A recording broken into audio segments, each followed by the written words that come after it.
Thank you, Chair. Good evening, everybody, and welcome to this meeting of Macclesfield Town Council Services Committee on Monday, the 20th of July 2020. We'll now move to apologies for absence. I believe we have no apologies for absence.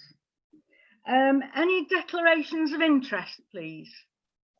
Yes, Councillor Bennett-Wake?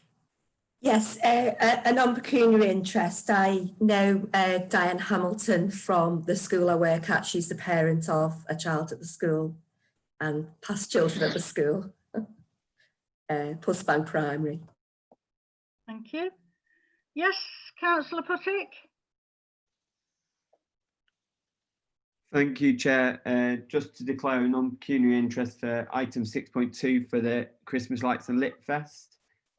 As I'm involved with the art space, and I'm anticipating helping young people, artists, older people and professionals to learn electronics as part of an activity in the future for that. Thank you.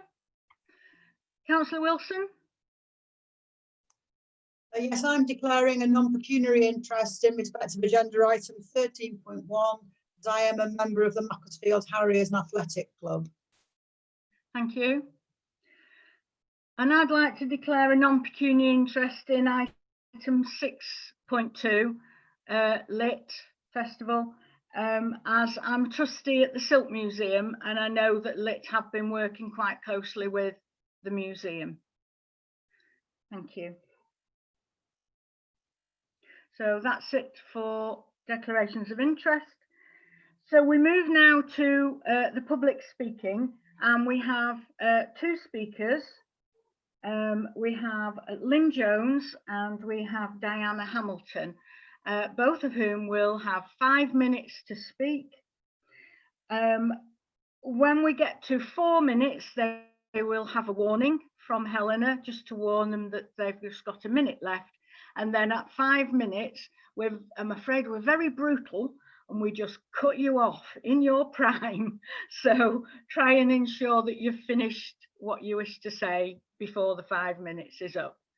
Who's to go first? Do we have a Diana? Yes? Thank you. Okay, I'm Diana? happy. Yes, Lovely. you were with us first, so first come, first on. Thank you. So Diana Hamilton, Lit Fest. It was the first festival last year in 2019. We had a really, really great festival and kind of built some really good groundwork for the festival. And then we were in conversation talking about the possibility of dovetailing with the Christmas light switch on, which was about kind of really maximising impact and value. We thought there was lots of opportunity to do that. Our priorities have changed somewhat with the pandemic and COVID. I think that although we'd still obviously like to maximise impact and value, I think there's an opportunity for us to be able to help deliver the Christmas light switch on event in a different format to help deal with some of the issues around crowds, social distancing, and I think more than anything, the uncertainty of not knowing what we can plan and deliver for November.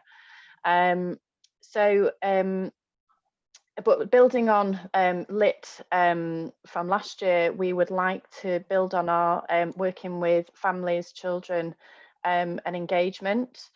We think that's what's really important kind of not post-COVID, but living with COVID, is this idea of building positivity to try and help repair some of the damage of the last few months, and building, helping to build some resilience. So we'd like Lit to support with that. So we'd really like to do that by building our Little Hub, which is the families and children and school programme that we had last year. ideally, we'd love to deliver elements in person. However, we think that we can deliver the programme digitally and virtually as well. So we can plan to deliver both, with the fallback of delivering some virtually, or if we're kind of thinking that actually it's better to just go for a virtual programme. We've seen that can work, and actually at the moment we are working with the Old Sunday School on delivering a programme of storytelling, and it's working with families and very interactive and engaging, and interactive storytelling where people help lead the story, like we did with Sir Gawain and the Green Knight last year. So we're looking for funding to support with the Little Hub and that engagement programme. We'd like to build on our work that we did with schools last year. We worked with Broken Cross and Upton Priory. We'd like to broaden that. We always love to work with Broken Cross. They're an amazing school to work with, and Pussbank we've worked with as well for Barnaby. But there are schools like on Herdsfield that we'd like to work with, and we'd like to build some links with organisations like Create and Space for Autism as well. Sorry, I'm trying to keep an eye on the time and look at my document. We're looking at all sorts of different workshops. We're looking at interactive storytelling where people get involved with the stories, workshops for children, including a blogging workshop and a performance poetry online workshop for teenagers, online stand-up comedy and improv workshops, creating a little story competition judged by a local illustrator and local author, the chance for children to ask questions of an established children's author about books and writing at little Q&As. We're also looking at developing online talks and workshops for adults as well, building on the work that we did last year, where we know it encouraged people to be creative, either for the first time or to go back to work that had been started. So we really want to build on our engagement, and we really want to have a focus on working with young people for Lit 2020. We've also got a number of commissions across the town centre that we've talked about as a part of the Christmas light switch on, so the mini projections across the town centre, working with a local lighting designer, Lucy Carter, who, bless her, has no work at all at the moment because she works in Theatreland, but actually really wants to put her roots down in Macclesfield, where she moved to about 3 years ago. So we'd like to work with her actually over 3 years. So have this kind of residency where we work with, she's a real kind of star in Theatreland, but we want to kind of bring her back here and for her to grow her roots in Mac. And she's interested in working with young people and communities as well.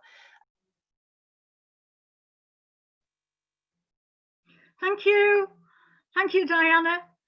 You got a lot in there, definitely, a lot of information. And the report obviously is in the agenda later on. And we've all, I'm sure, been making notes, and we will be making our decision further down the agenda. So certainly, by all means, if you come back onto YouTube, find us on YouTube, you can catch up with the meeting live and see what we're talking about. So yeah, and thank you very much for that, Diana, and have a good day or good evening. Okay, bye.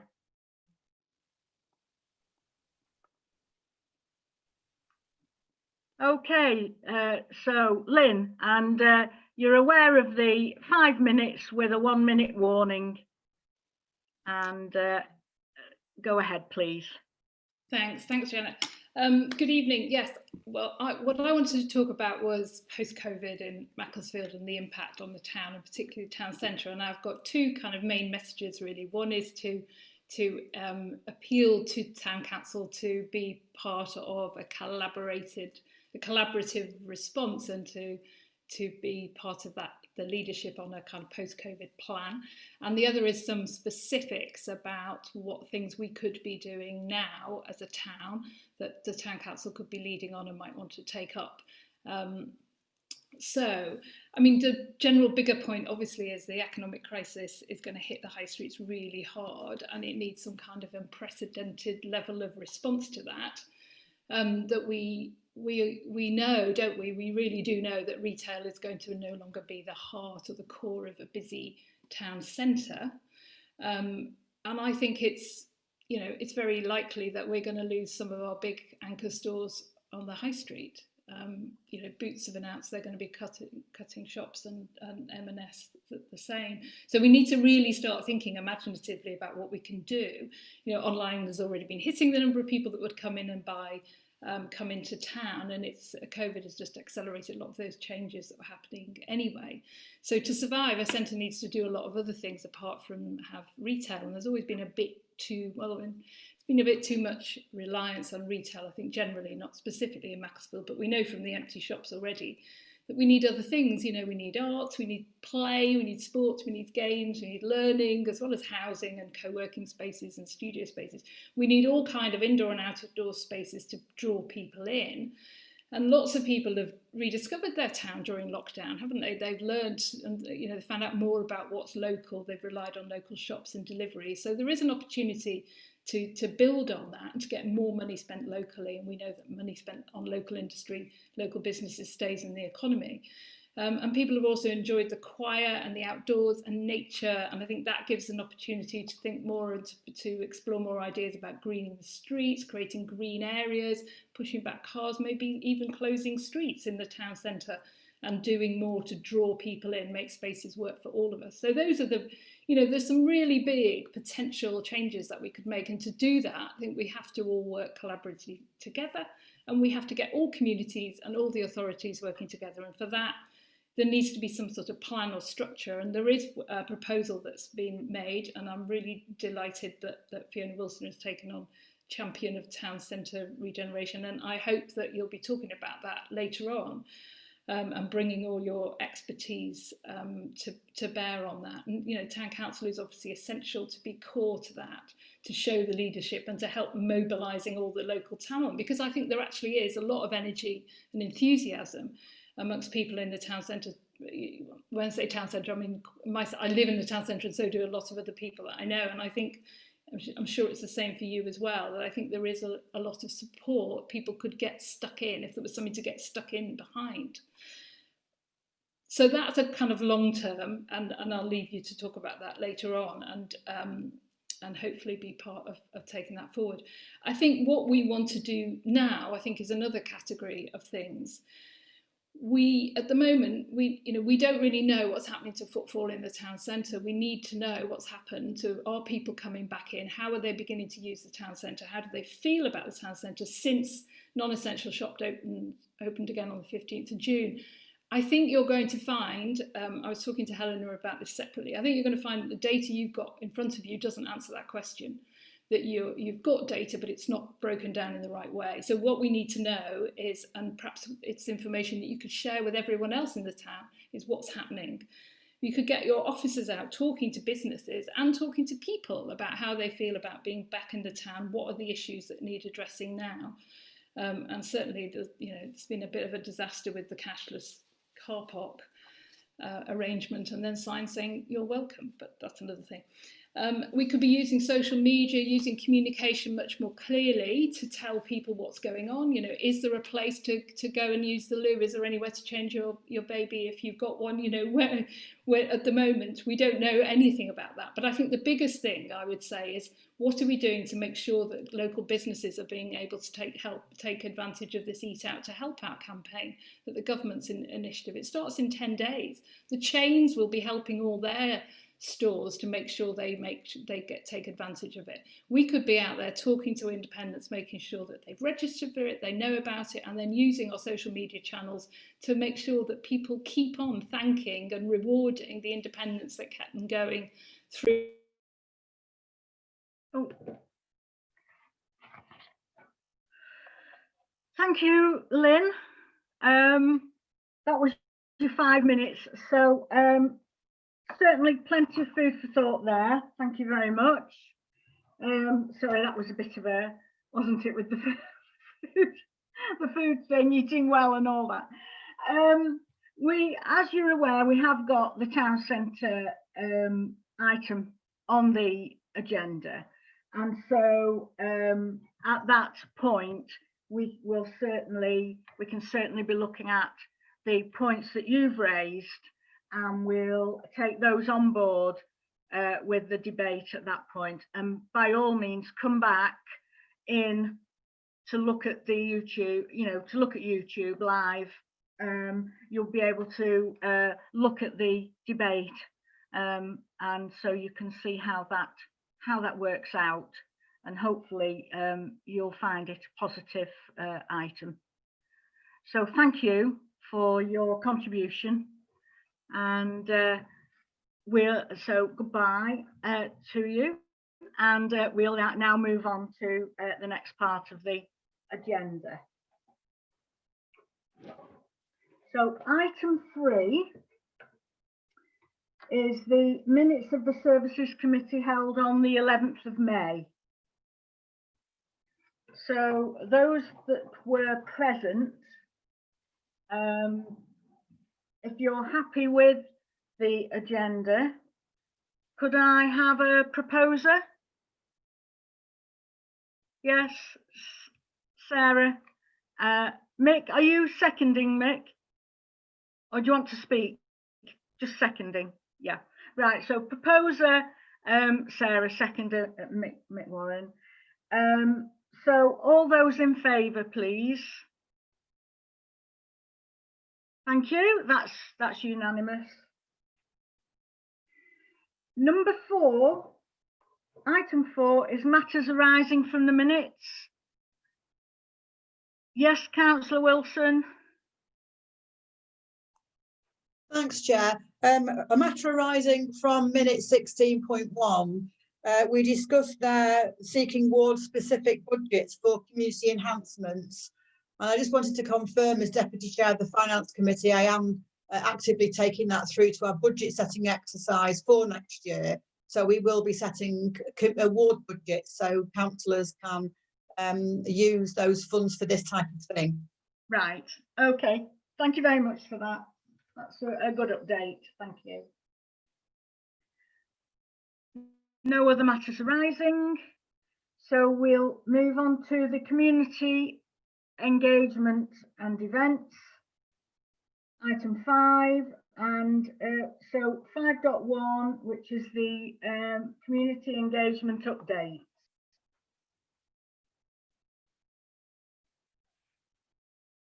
Helena, yes? You wanting to? Yes, Helena. Thank you, Chair. Just really wanted to just give a very brief overview of what's in the report, and just to say thank you again to all the groups that have been involved with the COVID response, that have been financially supported by the Town Council and also supported in other ways. And I did forget to put Cheshire Streetwise in my report, which I'm very sorry about, because they have been such a huge part of it as well. They've all done a fantastic job, and that's been the focus of the community engagement over the last few months. And just briefly to mention Playing Out, so it's still very much something that we want to achieve in the future. It's just on hold at the moment due to not being able to get together to do the physical traffic management training, but that will come hopefully not too far in the future.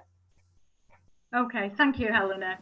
Okay, so then we can move on to the individual events updates. So leading off with the V-Day celebrations. So I'm hoping that you've all read all the reports within the pack, and you'll see that at the end of that, the V-Day, there's a consideration here that the service level agreement with Pick and Mix events for £1,500 plus VAT is honoured. Even though the official celebrations couldn't go ahead, they had already they spent that amount of money, and I really feel as a council we have to honour that with them. So could I have a proposer maybe for that? Yes, Chris Wilcock, thank you. And a seconder? Thank you, Councillor Fiona Wilson. So if we're happy on that and there's no comments, We'll move to the vote. All those in favour, please show. Thank you. That's unanimous. Thank you. So we'll then move on. We've got Park Fit and Pram Fit. That's going to be continuing into the foreseeable future. So that's yes. Neil, do you want to say something? Very briefly to say that local residents have been asking for more Park Fit and more Pram Fit. Yeah. In new locations and in different ways. I mean, you know, I don't have my own pram, but you know, people are talking about. Well, it's the Park Fit. But the thing is, it's virtual sessions at the moment, so certainly we can try and do more on that. And then once we can do more of the physical, then yes, we'll come straight back with that and carry on with that. Foodie Friday, those have all been cancelled, and so on. We've got a whole list, unfortunately, of all the different cancellations that we've had, or there are items where we're doing alternatives, virtual events, or as with the Older Persons Day celebration, looking at offering a postal celebration pack out to the people who would normally benefit from that. Yes, Councillor Bennett-Wake.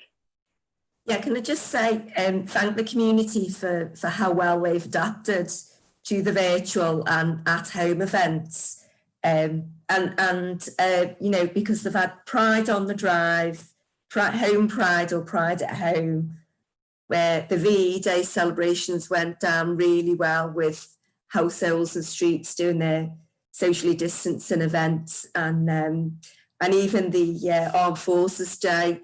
Some of the councillors here today come out with Cheshire East Armed Forces champion, Councillor Ashley Farrell, to take some photographs and do some. We all know how to salute now, don't we? So it's. I think we can adapt, and I think we can still pull together as a community. So just want to thank everybody. Yes, thank you. Thank you. So now we have there's the Welly Walk and Nature Needs You. So that unfortunately has had to be cancelled, but we're looking again at a virtual event for that one. Christmas light switch on event. Well, that is, we've got a separate report on that. Further down the agenda, we can take it now, or leave it till we come to that one. Trying to find a page for that one now.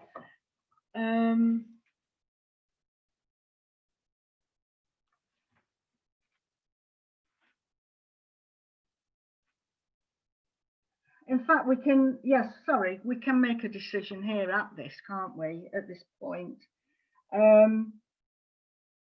So we need to make a decision on how we deal with the different way of dealing with the lights. Helena, do you want to give a report on this? Yes, thank you, Chair.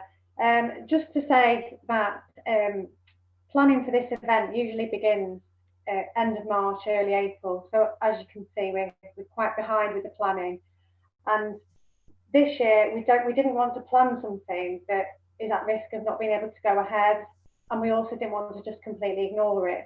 So this proposed new format in partnership with LIT is something that will be able to go ahead while honouring social distancing and keep enabling people to have a nice festive weekend within Macclesfield, bringing people into the town and keeping them in the town, not just in one evening, but across potentially the Friday, Saturday and the Sunday if the LIT proposal goes ahead. But also with the one of the proposals that I've got to keep people coming into the town centre throughout December. So just a brief overview, we'll have the Trail of the Light projections, which will take place on Friday the 20th and Saturday the 21st of November. So this will encourage people to come into the town as a family, as a group, and to make their way around the town centre, hopefully encouraging them to keep shopping local, keeping themselves within the area. The shop window trail is the sustained approach, so that keeps people coming in throughout December to give people a chance to have a look at something. Again, it's a trail format which has been proved successful elsewhere. And then we have two additional aspects. So we've got the showcase of local businesses, with them being able to submit videos to us of what they've got on offer, so we can share those on our social media platforms to be shared widely. And also the traditional switch on, although that can't happen in the usual way, is still very important to people.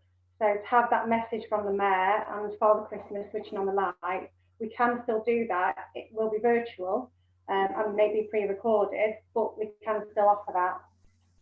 And then, as you'll see in the report, there is an opportunity to incorporate the Tree of Light event into the festive celebrations this year.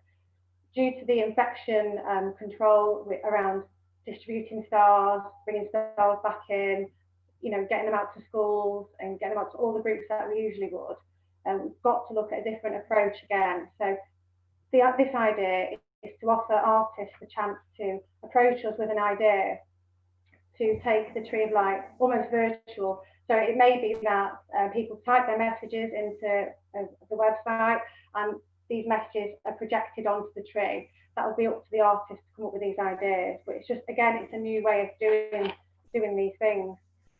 Obviously, there is a cost to these events, but we have had quite a significant cost savings with the cancelled events.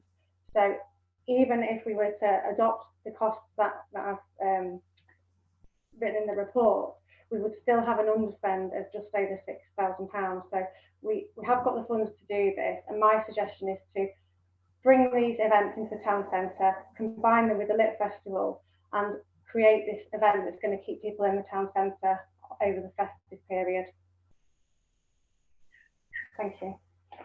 Yes, Neil. Thank you, Chair.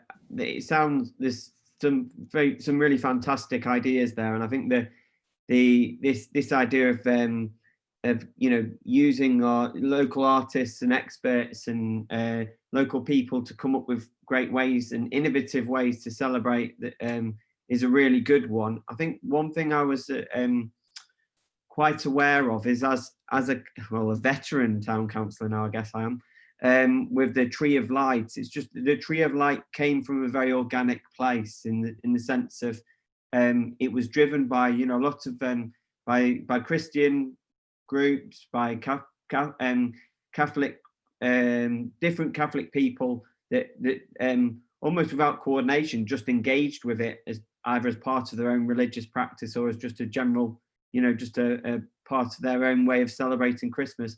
And I do think it's absolutely key that we don't lose that as part of a digital transition. So I think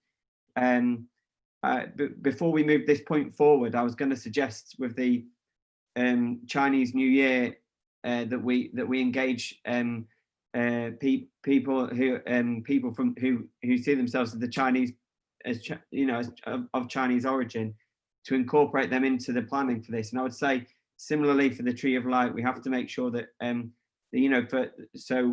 see that Tiverington School is engaged in it, but All Hallows Catholic School and College should be an active part of that. And there's a number of groups that we should make sure that they are aware of this and engaging in it beforehand. I think that's really key. So just thought I'd add that point. Yeah. Thank you for that, Councillor Puttick. I think we're all very aware of the hard work that Helena Gowler does for us, and the number of groups and schools and organisations that she's networking with and connecting with. And I have every confidence that she will be contacting the right groups for each event. She will be taking on board what you've said, Councillor Puttick, and she will be making sure that she contacts the appropriate groups and organisations to help out with these different events. The one we've just been speaking about, obviously, was the switch on and the Tree of Light. There is a report at 6.2, which we will come to, and that's at the point where then we will be making a decision and voting on it. It's the report that gives us all the financial implications of these decisions. So yes, we're looking forward to the different version of the Tree of Light, and the same with the Chinese New Year, and I believe it's the Year of the Cow, so that's you know, that'll be an interesting one. It's how do they convert the pig into a cow, because they seem to have a structure and it becomes a different animal each year, so they're going to be changing it to the cow, maybe put some horns on it or something. Yes, Councillor Puttick. Chair, I'd just say, you know, as someone who's responsible for trying to look after all the animals between events, I think, you know, if anyone wants a rat or a pig for any sort of celebration of any kind, please let me know. Okay. They take up about a warehouse's worth of space now. Okay, thank you. So that's the community and engagement section.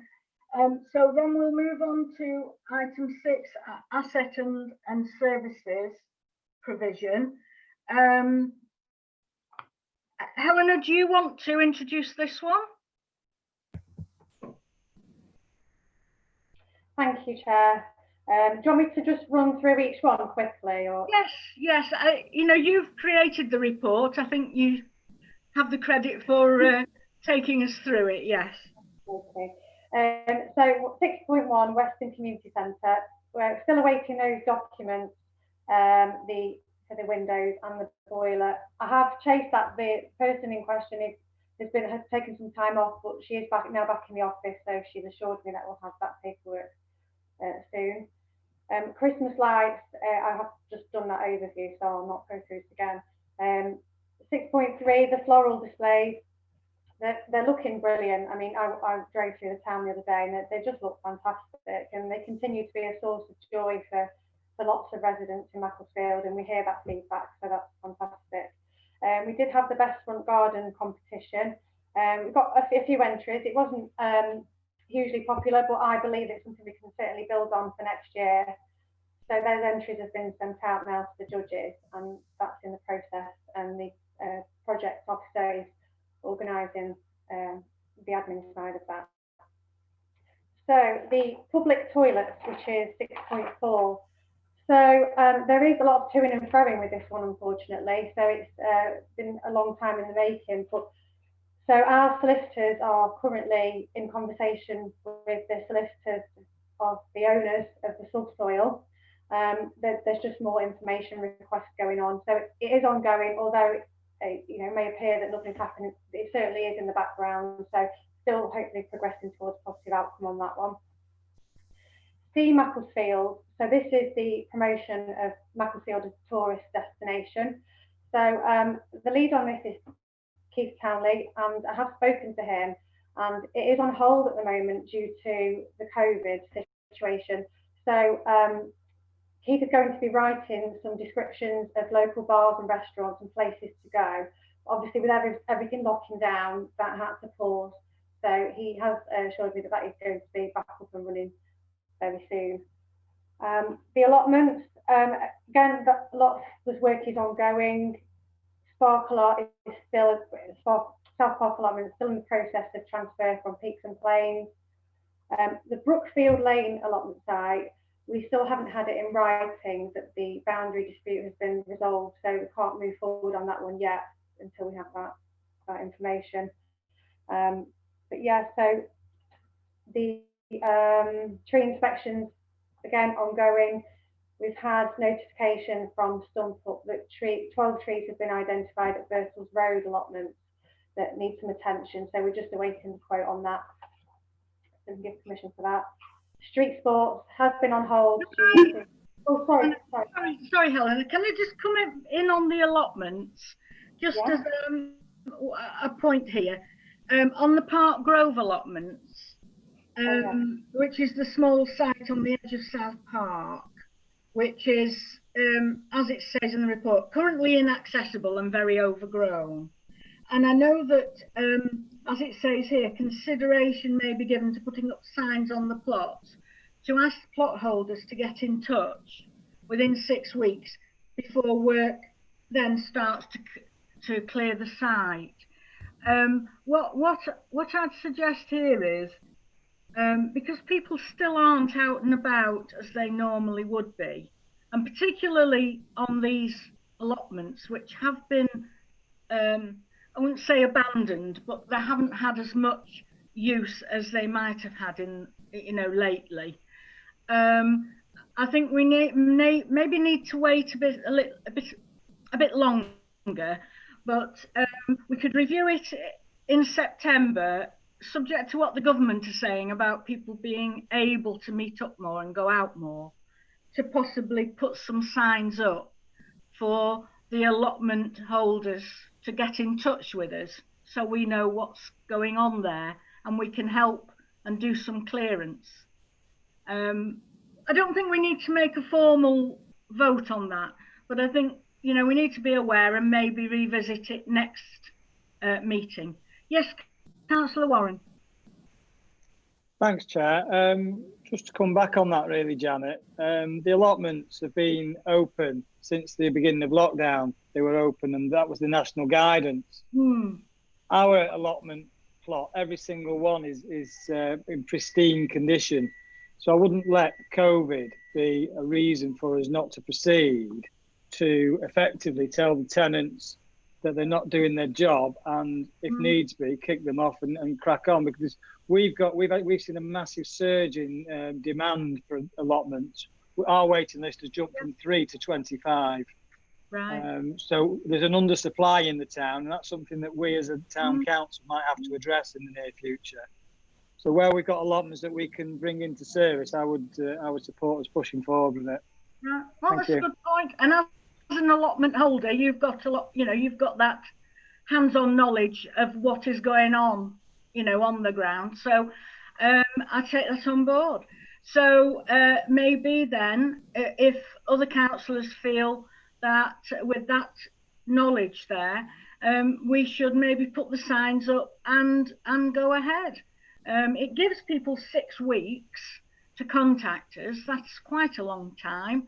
And then we can carry on and actually get them cleared and get them opened up for people to be able to take on. Councillor Puttick. Thank you, Chair. That sounds really like the right thing to do. I just wanted to mention the fact that we've found as a town council, it's important to take seasonality into account.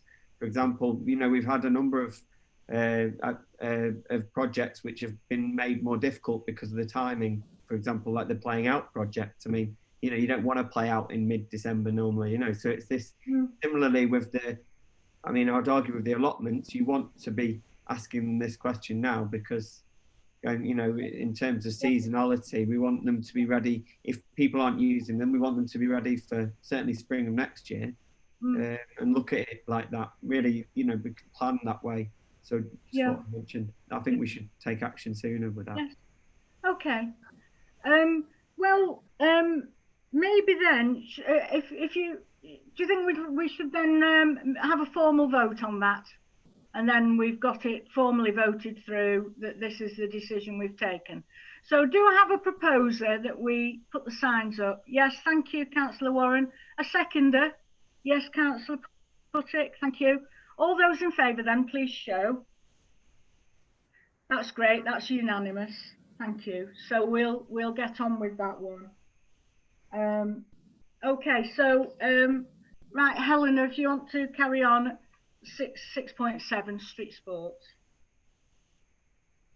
Thank you. Street sports have been paused due to coronavirus, but I am having a meeting this week with the provider to discuss how we may bring that back in a socially distanced way. A lot of training, physical training for children is now returning in a safe way. So I think it's important that we do provide something for young people to do, and if we can. So we're quite keen on getting that back up and running. So I'll keep you updated with that one. Okay. So 6.8 is the police drug intervention project. Now, that was approved under emergency delegation for £2,500. The invoice hasn't been received yet. I have been in conversation with the local sergeant about this, and it is purely down to the fact that they've been so busy with issues created by the pandemic. So it will happen. It's just not happened yet. Okay, right. Thank you. Thank you.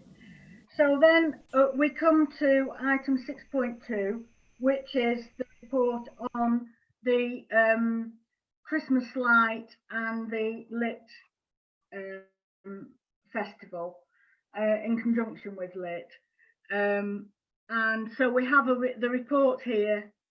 Do you want to just speak to this one, Helena, just as we go through with, and we also have the costing here.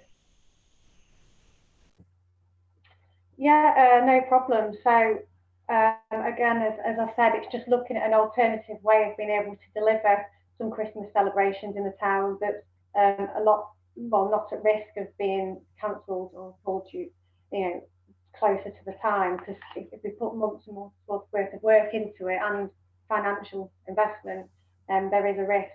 So with something like this, it's something that can still go ahead. So yes, there is absolutely a cost. So just to reiterate, the savings that we've made on the cancelled events total £15,191.60, and the total cost of the new format for Christmas, for the festive celebrations, is £15,040, whereas usually the event side of Christmas costs £6,302. So my suggestion is taking that additional £8,738 from the savings to put towards the festive weekend to invest into the town. And like I said, it will still leave an underspend. So there's that aspect of the festive celebration, and also there's the new take on the Tree of Light. But also the third consideration is the Lit Festival, which is a separate consideration. Yes, yes. Okay, right. So you'll see at the bottom of page 6 in section 6.2, there are 3 considerations for us to vote on. So it's so do we recommend that officers, in conjunction with Lit Festival, commence work on the above alternative structure to the light switch on event in response to COVID-19? So do we support that? And will the committee instruct the community and events manager, Helena, along with Lit, to invite applications to respond to the Tree of Light installation brief? And thirdly, consideration of the additional funding proposal from Lit Festival to provide additional features to the festive weekend. This will complement the festive celebration weekend and provide an additional attraction which can be managed in a socially distanced and safe way. It will also enable the festive package of celebrations to be extended to 3 days instead of 2. So all in all, I think it's an excellent package, and with the funding involved and the savings that we're making, I think it's an excellent answer to the situation we have at the moment, where we can't do our traditional events, and so we're doing this other alternative virtual and lighting events. Yes, Councillor Putty. Thank you, Chair.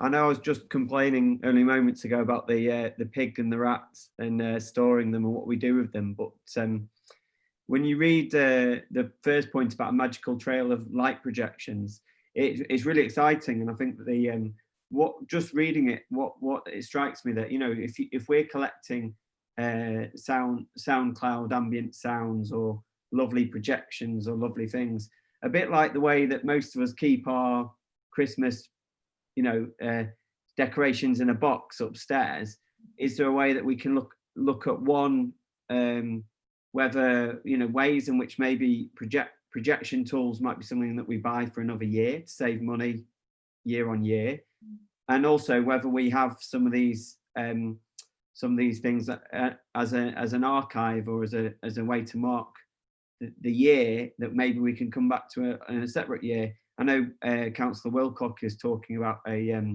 photo competition later on for the website, and it's just it has real value, these assets, what people make as part of town council projects. I mean, so I regularly see people looking at the brick project and what they did 5 years ago, and so I just think I realise the value of the officer's time, that it's absolutely crucial, this, but I think if we can look at maybe ways that we can invest in that equipment or those objects and archive, even if there's a sort of storage cost digitally, we don't have the room cost that you have with a giant pig or anything like that, but we can actually think about that, and perhaps that could even help with other events further on. Just my only other point really is for both for the Tree of Light and for the for the Christmas light switch on, the feeling that we need to make sure that all wards have a primary school, at least one primary school involved in that activity, even if that means it costs more, because it's great. I think it's wonderful to see primary schools being actively involved in the creation of that. I just want to make sure that it's equitably split around the town, and as we set with other like the chainsaw sculpture in the last council meeting. Thanks. Thank you. Yes, Councillor Wilson, I think you were next. Yes, thank you, Chair. I mean, I want to, taking Neil as being the mover of the proposal, I would like to second it. And I also want to add my thanks to Helena for the work she's done to pull this together. I also want to echo what Councillor Bennett-Wake said earlier about the response from the community to move to a digital / virtual response. And I think this proposal brings together the points made by both our speakers in the public session this evening, in that Diana outlined the thought process behind the project, and Lynn called on us to think about the impact on retail and how the town council was going to lead a response to the issues that town centre retailers have. And I think in particular the project to have the magical trail of micro-light projections, and I agree with Councillor Puttick about ensuring we can future-proof this to do it again in future years, and also the project to have the shop window advert trail and showcase local businesses. All of these things I think are going to assist in bringing people into the town centre for Christmas. It's quite clear people are still nervous about going out to shop, and we need to bring confidence back, and we need to have events to bring people into the town centre. So I think all of these ideas are excellent ideas, and I'm very happy to support the 3 proposals that we've got, since they cover a response to a number of issues that we are concerned about as a town council. Yeah. Thank you. Thank you. Councillor Bennett-Wake, yes. Yeah, just to reiterate what everyone said, as just said, but actually I work in a primary school and I'm very excited about Christmas, and the children are very excited, and it just sounds quite magical. And I think it's an opportunity for families to come together, and given the year that we've had, I think also a time to remember loved ones lost as well, but in a different, safer way, and also to bring small groups in rather than have that mass event is going to be the new normal. So I really welcome that, and naturally thank Helena for all the hard work, but I'm very excited about it. Thank you. Thank you for that. Yes, Finn. Thanks, Chair. Yeah, I just want to say I think the trail format is a really good concept, especially when one of the benefits of the Christmas light switch on is normally the people it brings into the town and the footfall that it brings. So if we can have people passing shops whilst going around this trail, I think that's a really positive, really big positive. So yeah, fully support the plan. Okay, thank you. So thank you, councillors, for all your really positive comments. And I think this Christmas we want it to really be as special as we can make it, considering the constraints that we have. But I think, you know, I'm really hopeful that we can have a really good Christmas event. So having had the 3 proposals nominated and seconded, I'll go to the vote. So all those in favour, please show.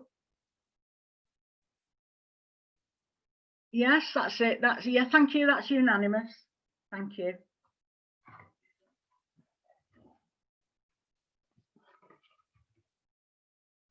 So we move on from the Christmas lights and the Lit Festival. We do have, actually, as part of 6.2, we do have the report from Lit, their festive winter programme, which you will have seen, and within that it did answer a lot of the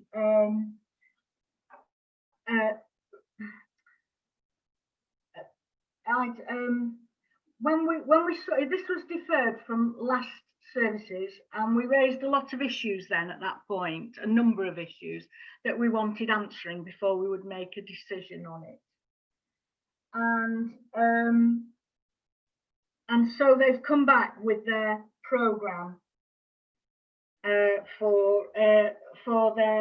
with the Christmas lights. And so within this programme, it does answer, as I say, it answers a lot of the questions that we asked. So I just hope that you have had a look through that to see the things that they are suggesting. I don't know whether anyone has any comments on this, or we can move on. But I think we were all, I was very pleased with the information that Diana gave us at the beginning of the meeting. And I think it will be, I'm hoping for a great success in the town at Christmas. So, Helena, do you want to carry on with the rest of with item 7 now? Yes, thank you, Chair. Oh, sorry, I'm skipping an item here, aren't I?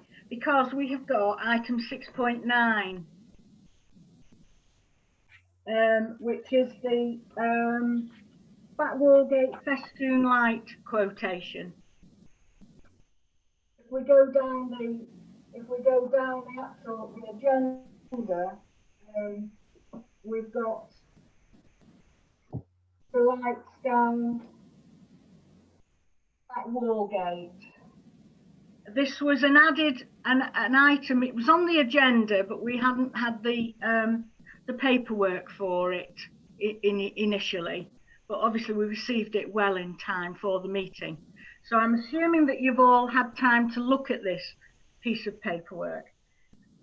Yes, Councillor Puttick.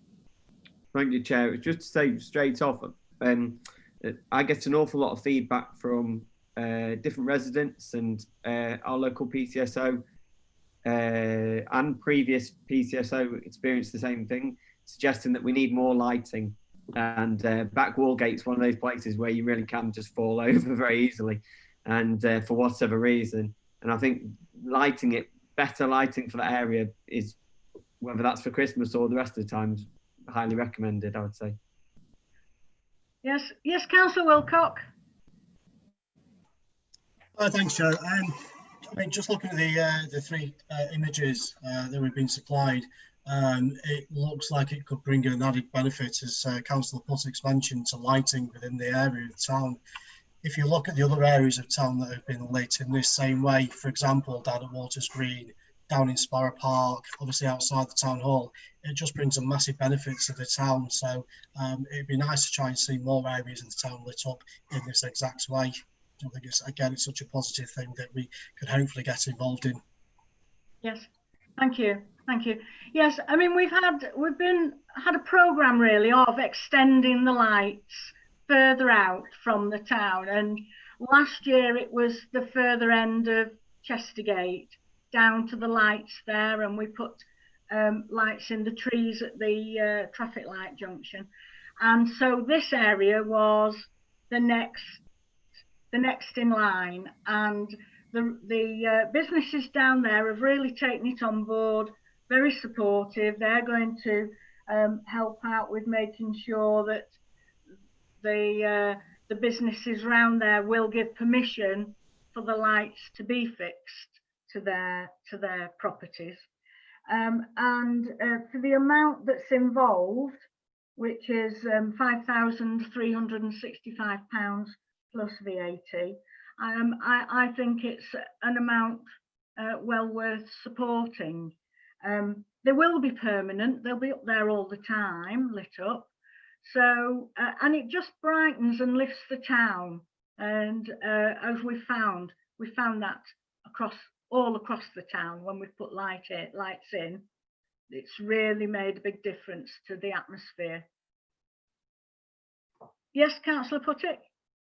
Thank you, Chair. Just to come back and say, yeah, it's something that we should be looking to extend to all of our areas, especially for when you speak to young people, they talk about it being a major source of worry for their security, that there's parts of the area where they live that aren't lit well.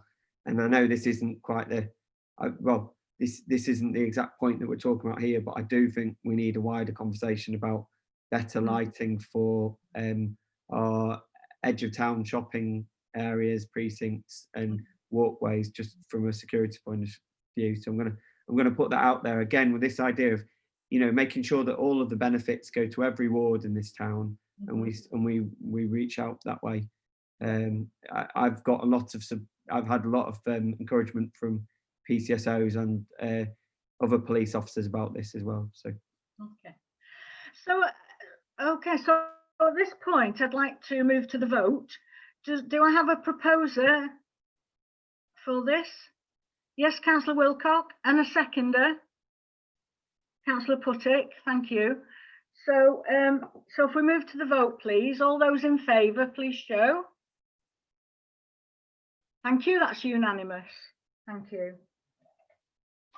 I knew I was going to miss something, Helena, there. That one had just dropped off the end. So, we're now at item 7, parks and play areas.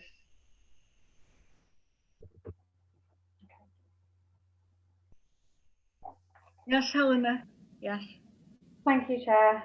So just to go through, 7.1 is Windmill Street. Now, this play area is extremely close to being completed. There's just a few bits and pieces that need picking up on.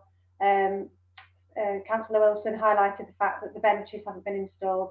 I've just had an update to say that they have arrived. They just need to be put in now. So just a few little bits and pieces that need to be completed before it can have the safety sign off, and then we can do the official opening when we get the go ahead.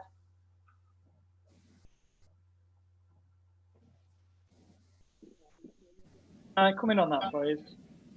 Yes, Councillor Warren, yeah. Spoke to Ruth Morgan from ANCSA this week about the park, and she said since the COVID closure, the costings have gone up, and there's a potential overspend, and she was going to contact the council. I think we're about between £5,000 and £7,000. Is that a conversation you've had? No, it's not a conversation that I've had, so I need to pick up on that tomorrow. Last week, I think it was Friday, even Saturday last week. Right, no, I've not had anything. So I'll pick up on that tomorrow. Right, thank you for that, Councillor Warren. Obviously, that's something we will just have to consider when that comes into the council, and how we are able to budget for that and absorb it in some way or other. And I'm sure we will be able to do so without it having too much of an impact on another service anywhere. I'm sure we can manage that. It's not a massive amount. So, I mean, as the project has been 100,000, between 5 and 7 is it's still enough, but I think we can absorb it in some form. South Park Pavilion, you've seen the report on here. We are waiting for the heads of terms from Cheshire East. They are now just drafting.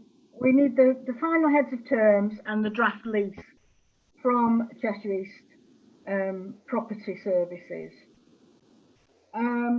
So really, once this is done by Cheshire East, we've agreed that we will have the asset transferred to us. It's just Cheshire East doing their part of the process. We have agreed with them that we will have a 150-year lease from Cheshire East. We wanted freehold. They wouldn't give us freehold. They wouldn't agree to that. But they are giving us a lease for 150 years, which I think's as good as we can hope to get, and we be able to do what we need with that building. And I think it'll be a good project for the town council. Very well received by the residents of Macclesfield and the users of South Park. So I'm hoping really that we will be getting the heads of terms before too long. Do you have anything further to add on that, Helena? No, nothing further to add. Just that I'm hopeful that we might get the heads of terms in time for council in September. Yeah. So yes, if we can get them in time for the services committee in September, or full council, in fact, because it can go straight to full council. So if we can get it in time for the full council in September, then we can then really get working on it, because we have the ambition to have that new pavilion in time for the centenary in December 2022. So we have a big job on there to a challenge to get that through.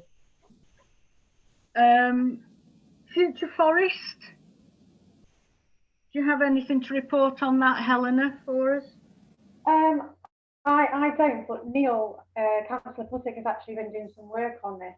He has been involving me, but I don't know if you want to give an update.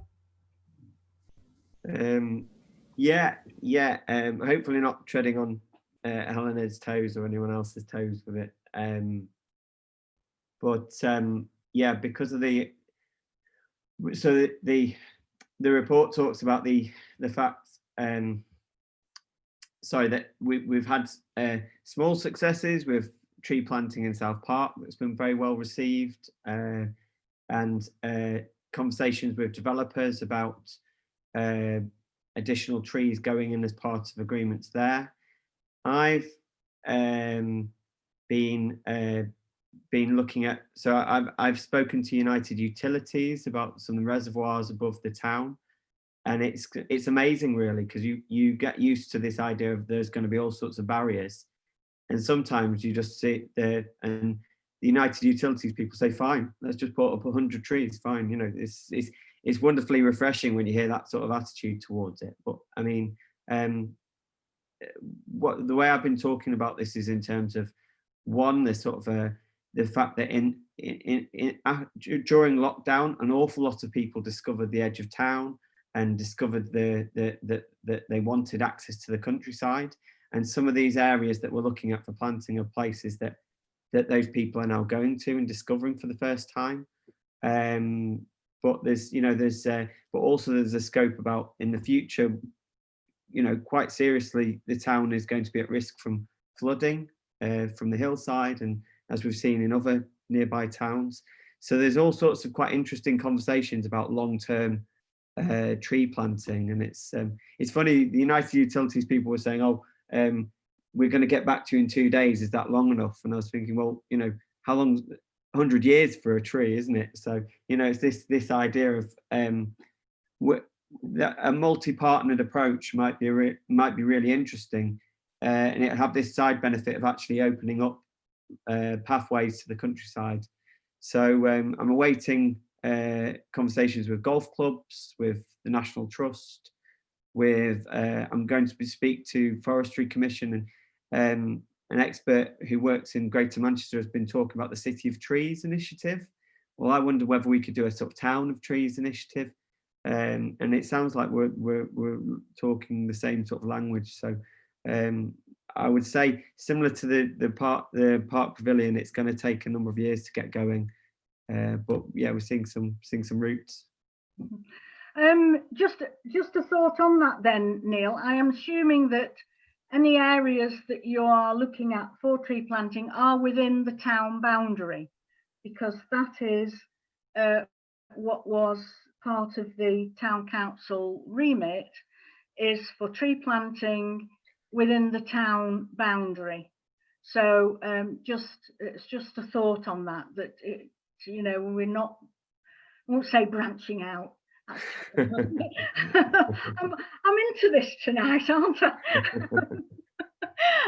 But you know, just it wherever we are planting is within the town boundary. So just bear that in mind. I'm sure you are, but just bear that in mind and where you're looking.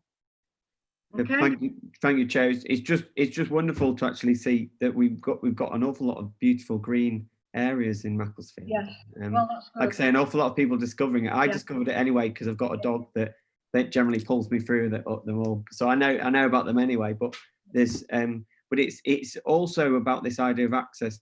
We should be looking at cycling routes. You know, somewhere as flat as Cheshire East. Why are we not so well connected to our nearby towns and villages? This is something that we should look at, and yeah, it does involve conversations with neighbouring parishes, but there's plenty of green space in Macclesfield still. Okay, all right, thank you. So play area funding for next time, we have a budget of 100,000. We've just been talking about a small overspend at the windmill field, where that was the 100,000 was spent on one single site. We normally spend on 2 sites, share it between 2, and for the next year coming, we are looking at sharing it between Herdsfield and Broughton Cross, so 50,000 each. And I don't envisage that this overspend on Windmill Street will impact on that at all. I'm sure we can, as I say, find that monies from within other budgets. It's just a report really to let you know about that. Yes, Councillor Wilcock. Thanks, Chair. Just a quick question. Obviously, it does state that obviously ANSA have been involved in the refurbishment work. Do we have a timescale? Because potentially myself and Councillor Shenton on Hunton Priory and Broughton Cross, we may want to consult with some of the residents to see what we'd be able to input, so play equipment, things that they might like to see. Could just have a timescale possibly. Well, Helena will be able to do that for you, and you will be very much involved with it. The ward councillors are always well involved with the projects on their ward, and you'll be in step with it all the way along, with consulting with residents, seeing what sort of equipment that they wish to have. Obviously, with ANSA as well, you know, that you work together. But Helena can give you maybe more detail on time. Thank you, Chair. Yeah, I have no time scale as yet, but I will chase that for you. I know it's been on hold because they've diverted all their workforce into finishing off everything that was put on hold before. So I will chase that for you and keep you in the loop. Thank you, Helena. Yes, I mean, usually they are done within the 12-month period, but with COVID, it has caused some slippage. And so we've got to bear with that, and there may be some, we will have to be aware that things may not happen as quickly as we'd like them to. But it will happen, and there won't, before we can then move on to the following programme. But yours are the next in line. 7.5 is Rugby Drive playing field, and we're still awaiting information from ANSA. I don't believe we have any further update on that, do we, Helena? No. So we're just awaiting further details on that. So then we move on to item 8, public realm. Again, do you want, yes, thank you, Helena, if you can just give us a brief update. Yeah, of course, thank you, Chair. Just to say that the benches have now, we've received notification, they have now been installed. So everything that was on the list that the project officer had has now been installed. Now, I know that Councillor Jackson, there is a bench that you spoke about, so we're going to be starting the process of getting that one installed as well. I've spoken about that one. Yeah. So yeah, as far as I'm aware, all the benches are now in place. Good. Right. So we can move on to 8.2 Town Ranger.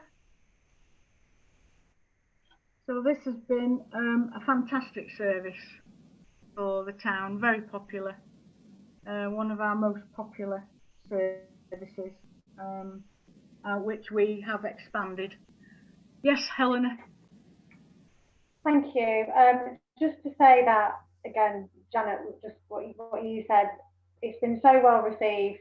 We get so much popular feedback. The engagement has been fantastic from start and to now until the present day. I have spoken to the senior ranger about expanding the service because a new seasonal ranger came on board to help with the planting and the bloom, and he has said that that's been really valuable. So he'd like us to look at factoring that into next year's budget to have another seasonal ranger. Yeah, I think definitely, yes. We when it comes to finance, we'll I think we'll be looking at that again. Definitely.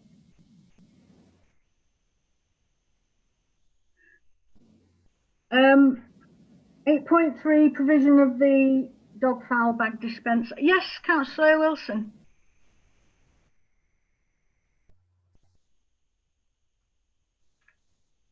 Thank you, Chair. There's just a consideration as part of 8.2 regarding the cost of the new mobile phones being sought for the 2 rangers. And I'm just checking, do you want us to move and vote on it, or in accepting the report, are we okay that we've agreed that? I'm happy to move it and happy to agree it, but I just wanted just to double check if you wanted to vote on that. I'm not sure what we, Helena, when we discussed this before the meeting, had it already been decided at a previous meeting? I think it might have been. It wasn't decided at a previous meeting. Sorry, this is probably my error. It wasn't decided at a previous meeting. It was decided just via email with the Vice Chair and Chair of Finance. Yeah, it was a delegated. That was, yes. Apologies. It was a delegated decision when before we were having our Zoom committee meetings.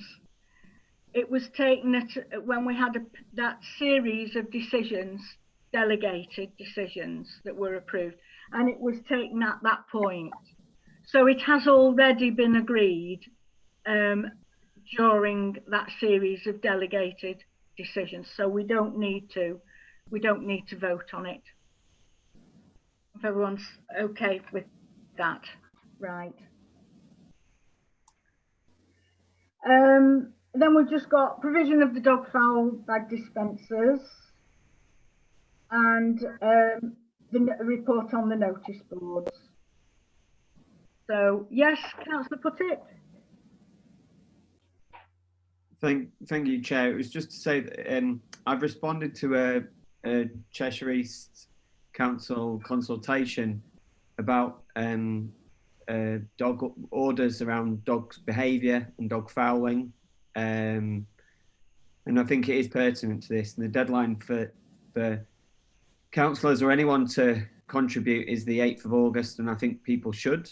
What I mentioned about it, so Helena, thankfully, thanks, Helena. You sent me a list of the bins in Macclesfield, because I just feel we need to be systematic about some of this, about sort of identifying where there are problems.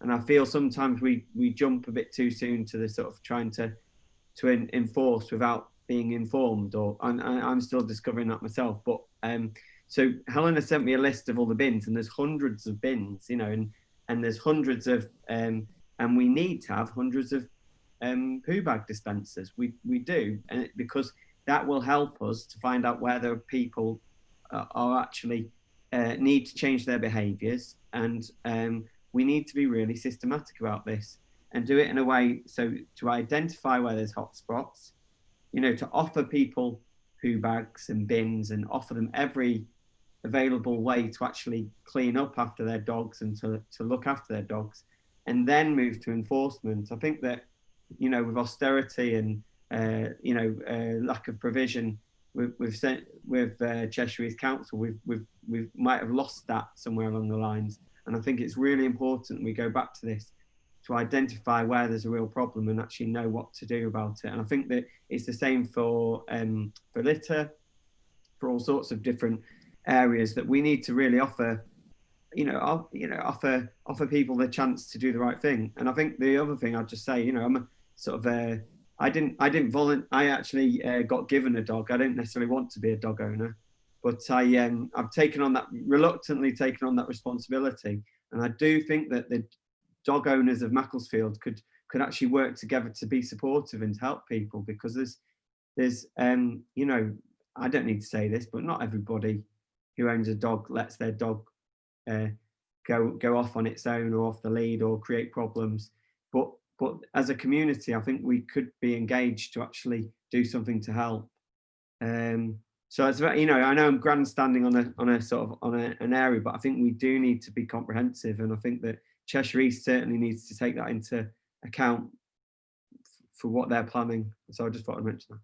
Well, I think every councillor, I'm sure every councillor here at this meeting, and every councillor on both councils, Town Council and Cheshire East, will have a list of streets, because they get emails from their residents regularly. It's one of the big bugbears for our residents is dog fouling.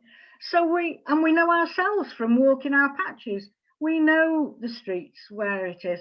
And that's usually where we ourselves have been calling for the dog foul bag dispensers. You know, we had a programme of putting them up, and it was all from positions that councillors had said, this street needs a dispenser and this street needs it. So we already know where the problems are, really. It's like littering in general. We've got the signs now that we're putting up about littering and how antisocial that is, and try to educate people. And dog fouling is just another form of littering, really. And I agree with you, it's education is what's required. And you just have to do your best with trying to ensure that people are aware of what the right behaviour is and to do it. And what we're doing is just giving the facility there, providing the facility for them to do it themselves. And if there aren't bins around, then they can take the bags home and put it in their bin at home. But yeah, I mean, it's a good point made, Neil, but you know, we're doing quite a bit on that front already, but there's always more that can be done. I agree. Okay, so notice boards. I think we've done notice boards. 8.4. Yes, Neil.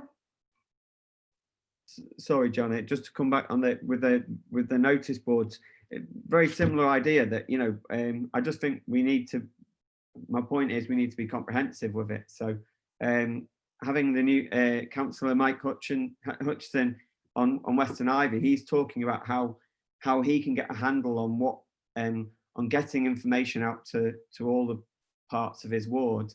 And I think we do need to actually work on how we can comprehensively, so we all know where the notice boards are, and all of the staff of the town council know where those notice boards are.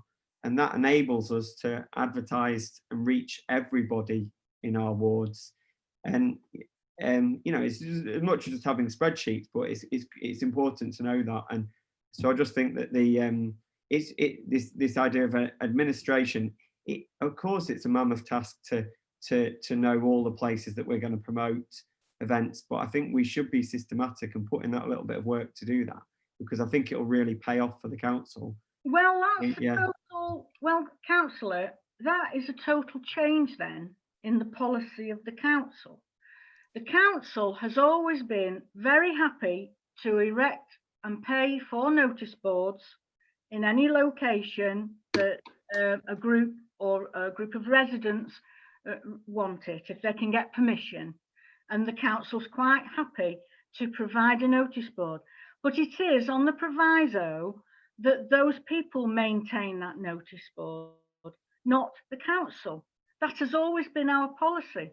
Now, if a councillor wants information putting on a notice board in their ward, it's their responsibility to contact the group that maintain that notice board and get that information put in there if they wish it to be there, be it for their own personal information or town council information.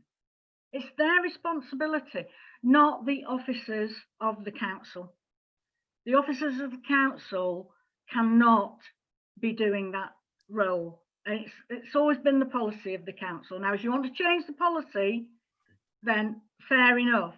But there's an implication to that of time and cost. And so that's why we do it as we do at the moment. Understood. Okay, yeah, so there is a reason why we do it as we do. Okay, so we move on now to item 9 on the agenda, which is the town centre. And at 9.1, we have the town centre regeneration. Yes, Councillor Wilson. Yes, thank you, Chair. I just want to cover a few points as the town centre regeneration champion, and then make a proposal for the way forward for us. First of all, in doing so, I'd like to respond to some of the points that were made by Lynn Jones in the public speaking session, and thank Lynn for the comments that she's made, and go through some of the things that we already are doing to respond to the COVID crisis. Many of which we've discussed in this meeting here this evening. In the first point, I think we all agree that the economic crisis is going to hit the high street. There's no two ways about that. And footfall mapping data that we receive and we'll be looking at in a minute, you know, maybe that needs reviewing, but it does show a massive reduction in footfall in the town centre. But it does show that it actually has improved more recently. It's going in the right direction. I think in terms of a number of the projects we're already involved in, we are involved in the Christmas lights, encouraging people, decisions we've made this evening, encouraging people back into the town centre, the Tree of Lights, all things that we need to bring people back in during December to re-establish confidence in retail in Macclesfield. We've also talked at our full council meeting, we've looked at cycling routes and encouraging people to cycle in, both cycle for work and also to come into the town centre. And we've talked earlier about us also about green spaces and encouraging and improving green spaces. And of course the town rangers, who so much improve the public realm, really are an asset to our town. And we've also agreed about new lighting, and we all know as councillors how we've had such positive responses from the town centre lighting, and certainly the Park Green lighting led to requests for further lighting on Chestergate, which we've been able to do, and now further lighting on Back Wallgate, which we've been able to do. We haven't discussed it this evening, but I'd also like to flag up the new artwork installation at the train station. I haven't personally been able to go and have a look at it yet, but I've seen some photographs. I've seen it being posted on social media. It's absolutely brilliant, because part of our town centre revitalisation is going to be encouraging people to travel to and welcome them to Macclesfield. And I think that the train station, that area, needs continuous improvement so that people feel welcomed when they arrive in Macclesfield. I think the town centre artwork, which actually was helpfully designed by local school children, is a real benefit to our town. As a town council, we do have a town centre regeneration strategy, and we've been working really hard on that. We're trying to encourage in-town living. We've discussed in the past about void and vacant properties. I think there's work that can be done on an enterprise arcade or a makers market or something similar to that.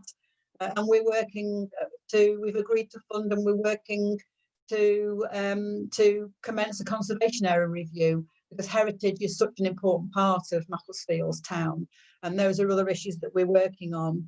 And of course, we've also talked this evening about all the work we've done to very quickly and I think successfully transfer a number of our events to be digital and online and involve people in their homes rather than the big gatherings that we simply can't have at the moment and may not be able to have into the future. We've also, as a town council, reviewed our resources, and we've created a new post for an events and communications officer to develop our town activities. So I think there's lots going on already, and I think in terms of our response to the COVID crisis, I think it is to the town council to take a lead, and I would like to propose, Madam Chair, that we go ahead with convening a town centre focus meeting, that Mac Town Council does take the lead. We hold a focus meeting to have initial discussions of ideas that can focus on delivery. I think that focus meeting needs to include many of the groups who have already commented and contacted the town council. We've got Make It Macclesfield, Mac Hospitality Action, the Silk Heritage Trust. I think we should involve Peaks and Plains. I think in town living is a really key issue. Art space, you know, people who produce artworks and support the arts activities of the town. Charities and our voluntary groups, I think they're also important. As are St Michael's Church, who've done a great deal to support the town centre.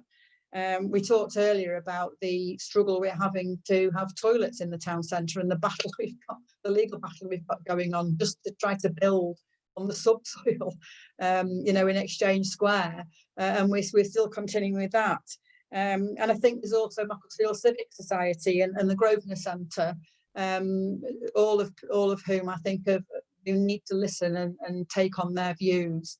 So my proposal to move things forward immediately, and I'd like us to do that quickly, and I would suggest we try and get something together for next week. I'm proposing Tuesday the 28th of July that we do something really quickly to listen to all the people who are concerned and participants in you know, helping to move us forward and tackle the COVID-19 crisis and work on the work we've already been doing, much of which we've talked about this evening, to continue to revitalise our town centre.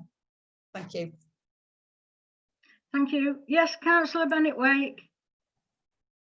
Yeah, I'd just like to second what Councillor Wilson's just said, and I think it's great that we should include all different groups, because the town centre and Macclesfield and beyond, it's a shared community space. It's not just about retail, it's about leisure, it's about community and so on, all the things that you say we've discussed tonight. And I think that's really important, that everybody's included, and we're mindful of people with disabilities, whether seen and unseen as well. And I think it's, I didn't think we're not arguing about that, we're working together, and that's what I'd like to see for the future, is all these different groups working together in harmony and to get the best for the community. Thank you. Thank you, Councillor Bennett-Wake. Any other speakers?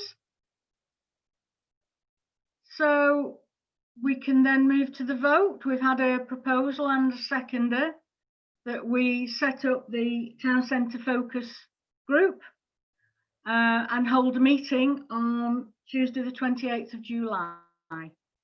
So all those in favour, would you please show?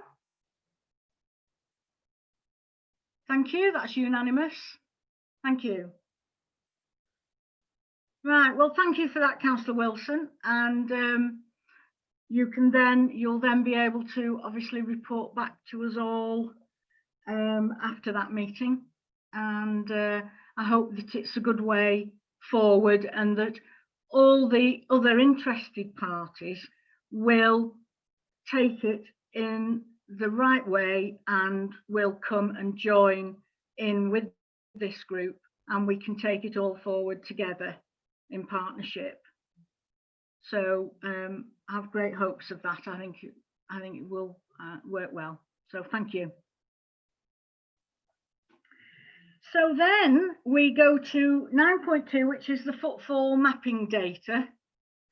And this initially we just had the recent month, and then I did ask Helena to send us some further information, because I thought we'd all be interested in seeing what the figures look like a year ago. So, you know, we've got the figures here for, I'm trying to see which month were we in here. But for a recent month, May, we had the May figures in the report. So I asked for past figures for the year last year to just see how it compared. And so Helena actually gave us a series of months, which was very helpful for last year and then this year, so that we could see how it's changed. Do you want to say anything on this, Helena? Yeah. Thank you. No, just really to say that I had trouble getting the data before the packs went out. To be honest, I thought it was the outage, but I think it was my user error, because I've since had a lesson from the people who look after the data. It could be potentially useful going forward to through this next period to look at the data week on week. So perhaps the next services, I can provide the week on week data to look how things are going in terms of the recovery.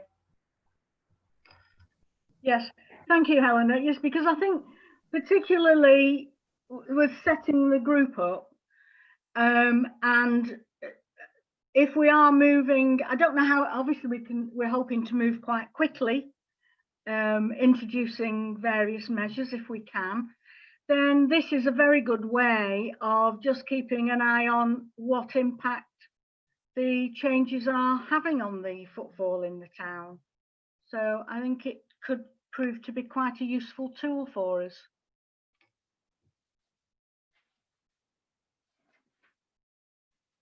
Any other comment on that, or we can move on then to the town centre, the free Wi-Fi data.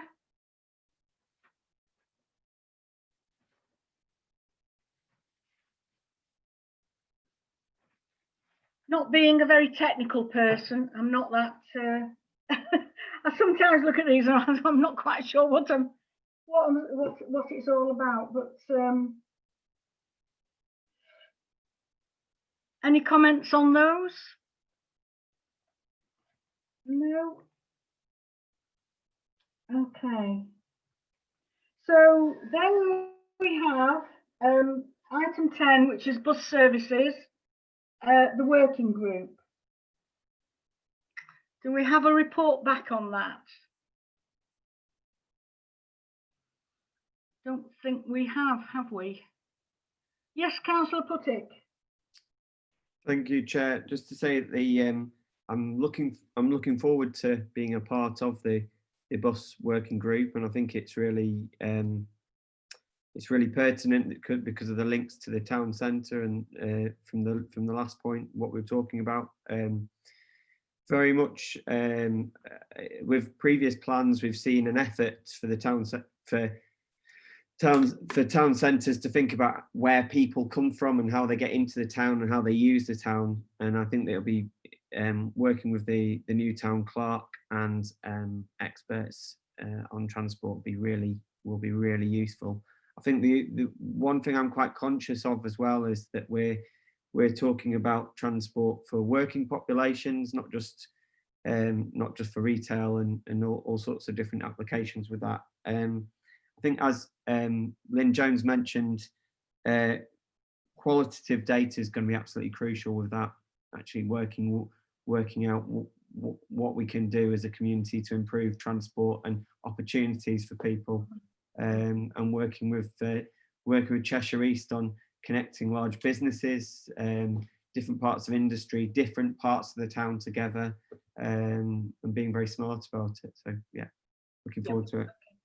Well, I should think that the group should be meeting before too long, and particularly once our new clerk comes on board, Laura Smith, with her knowledge of the local bus services in regard to the disability centre, where of course there's the shop mobility and so on, and she's aware of the transport for the local the people with disabilities in the area. So should be a very useful member of the group, I think.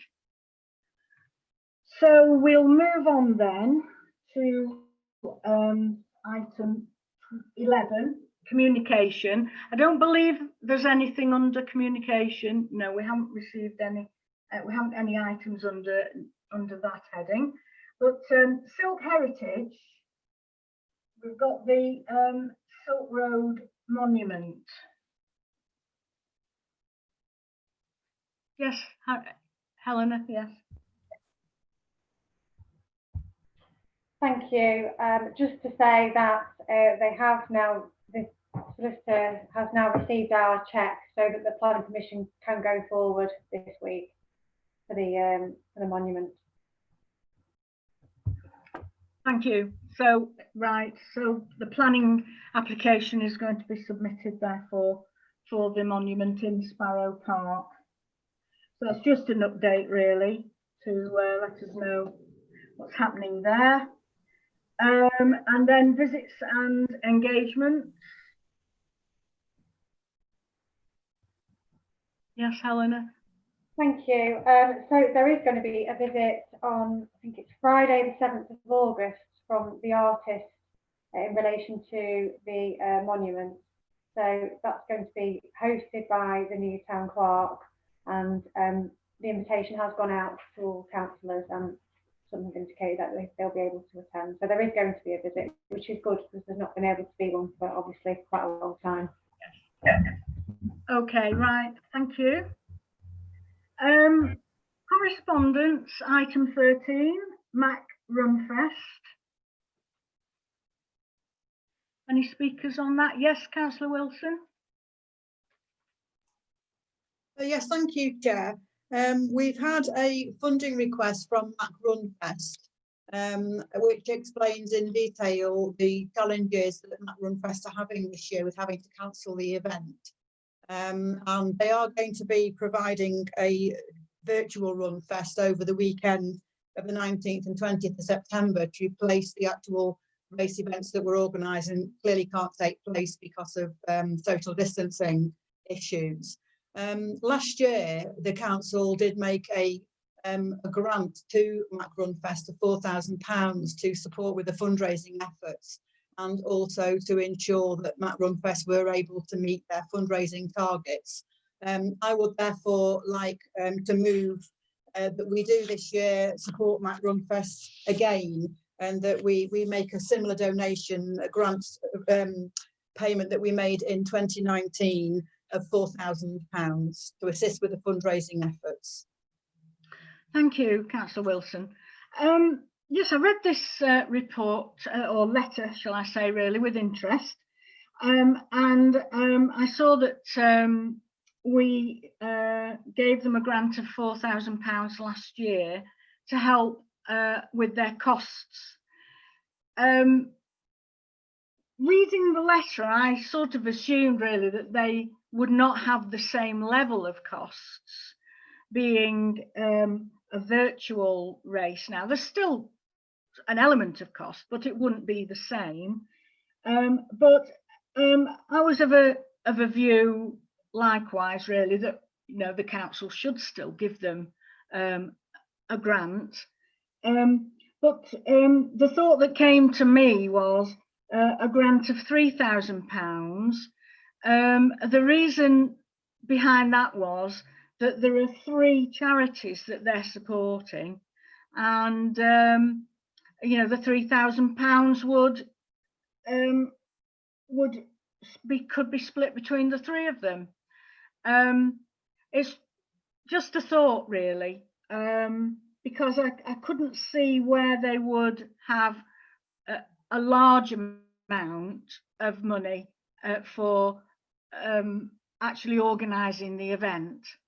And I just felt, well, I think we should support them, and I think 3,000 would go across the 3 charities, and I'd be happy to support that. So I'd be proposing that personally. So we've got 2 proposals, so it's just a matter of having a discussion on that, and then whoever wants to propose something else or second one of the proposals. So Councillor Warren, yes.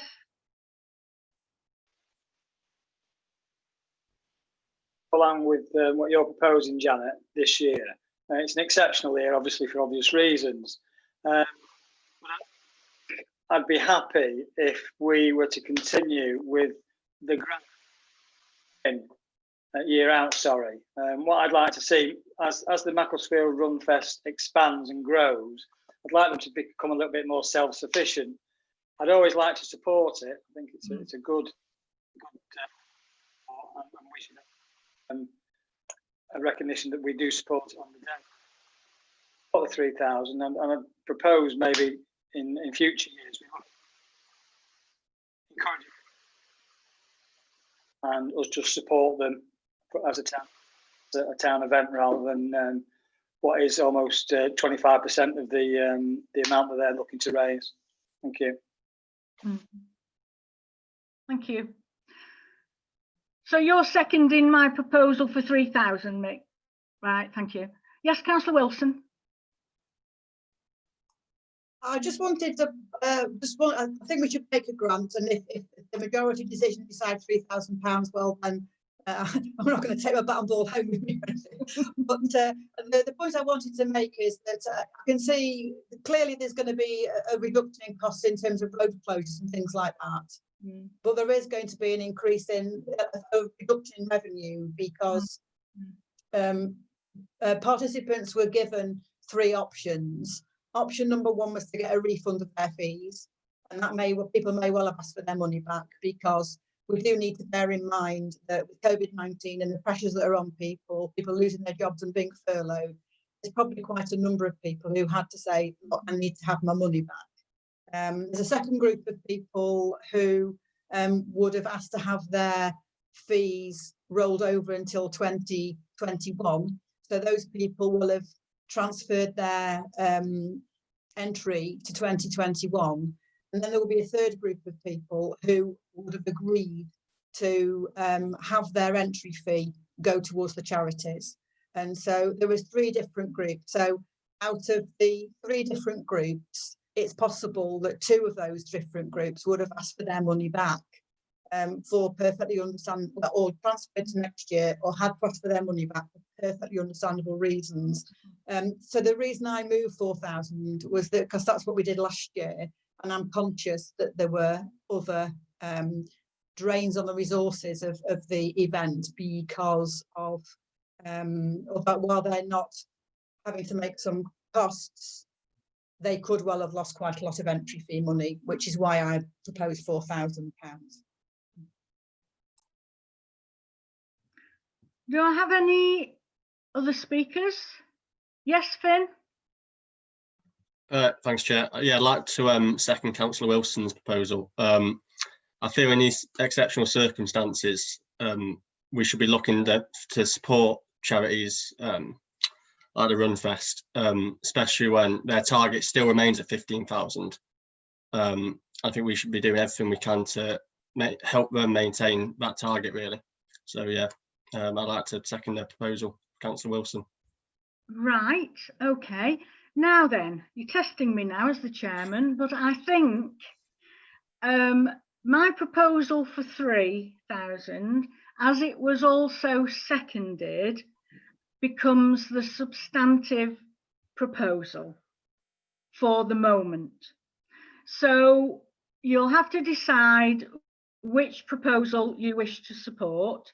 So we'll see how many votes are for the 3,000. So all those in favour of supporting Mac Runfest with a grant of 3,000, please show. That's 3. All, any against?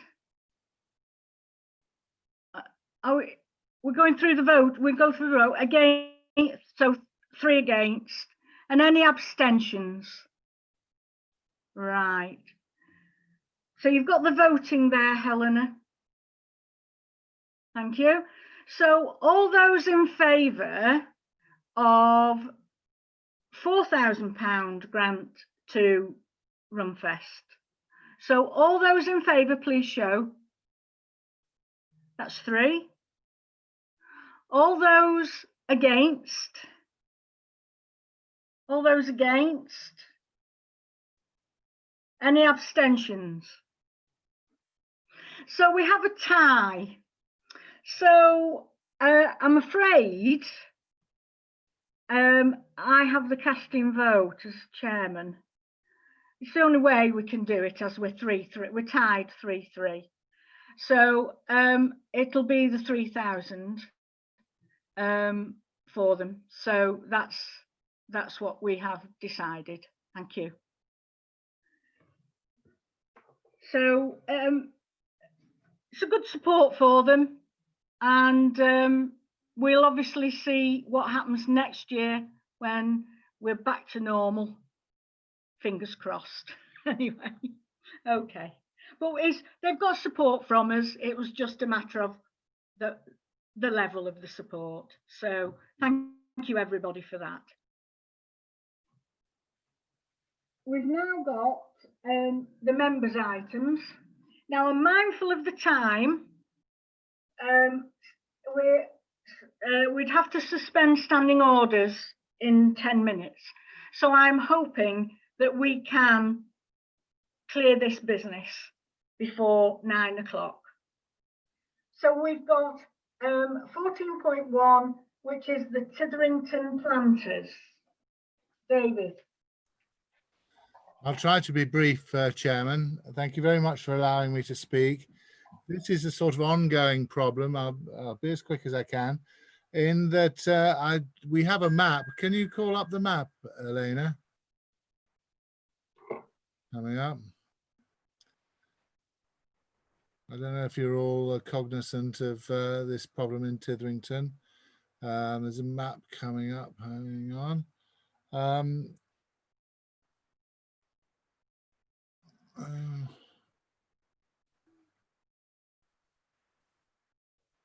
No.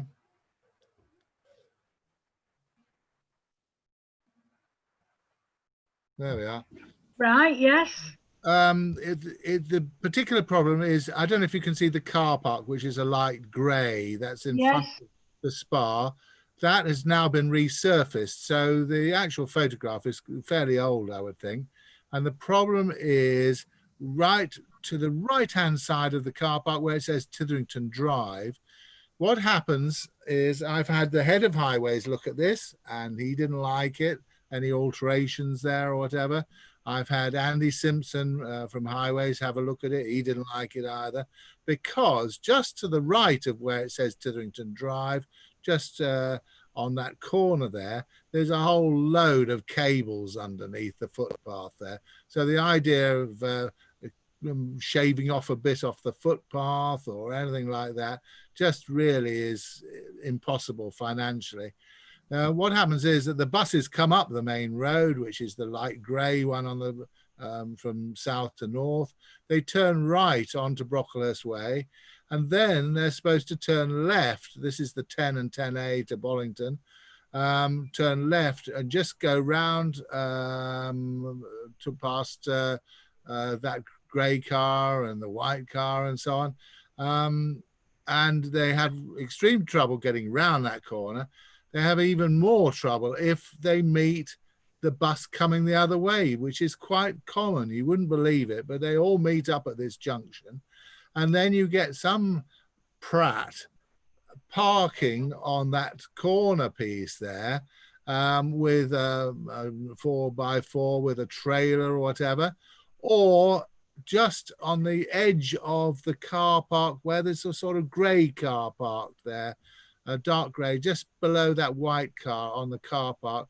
We also get people parking there. So this item that Pete prepared for me, I'm dead against having some rocks there or something like that. I really wanted the 2 tubs that were sitting outside the memorial gates at King's School, but those have been allocated somewhere else. I would like to see 2 substantial tubs on the right-hand side of the Titherington Drive there on the corner of Brocklehurst Way. And preferably, I would like to have one, perhaps smaller tub on the left-hand side, more just to the right of where that white car is in the car park, to stop anybody parking there. If we can stop people parking on the pavement there and stopping the bus getting round there and so on, half our problem will be solved. And that's basically it, folks. Thank you. Right. One of the questions I would ask then is about obstructing the footpath itself. Is there room for these tubs to be put in position? Yes, Chair. Right. And the other thing I think I would suggest then, I don't know how the other councillors feel, but my thoughts on this are that this is a prime candidate for the budget for the ward councillors for their spending within their wards on issues that they are interested in. As we had with Councillor Airlift Harewood, her wooden carvings that she wanted. This is something which I think possibly could be a ward issue.